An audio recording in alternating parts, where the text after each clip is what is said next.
সোনারপুরে নৃশংস ঘটনায় স্তব্ধ রাজ্য। দীপাবলির দিনই ফুলের মতো শিশুকন্যার রক্তাক্ত দেহ উদ্ধার। 4 বছরের শিশুকন্যার মৃত্যুতে গ্রেপ্তার দাদু। রবিবার সোনারপুর থানার অধীনে কোদালিয়ার কদমতলা এলাকা থেকে 4 বছরের এক শিশুর রক্তাক্ত দেহ উদ্ধার করা হয়। মৃত শিশুর নাম প্রত্যুষা কর্মকার।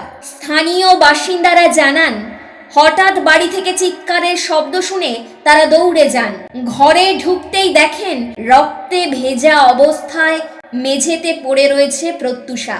শরীরে একাধিক ক্ষতচিহ্ন। হাসপাতালে নিয়ে যাওয়া হলে চিকিৎসকরা তাকে মৃত বলে ঘোষণা করেন। জানা গিয়েছে, প্রত্যুষার মা কলকাতার এক নামী বৈদ্যুতিক বিপণিতে কর্মরত। বাবা একটি বেসরকারি হাসপাতালের স্টাফ।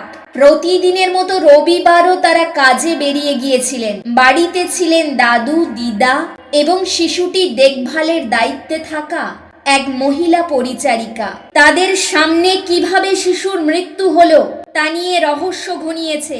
পুলিশ শিশুর পরিচারিকা ও দাদু দিদাকে আটক করে। পরে দাদু প্রণব ভট্টাচার্যকে গ্রেপ্তার করা হয় নাতনিকে খুনের অভিযোগে। গোটা এলাকায় ব্যাপক চাঞ্চল্য ছড়িয়েছে। ময়নাতদন্তের পরই মৃত্যুর আসল কারণ স্পষ্ট হবে বলে মনে করছে তদন্তকারী সংস্থা। নিরীহ এক শিশুর এমন করুণ পরিণতিতে শোকস্তব্ধ এলাকা।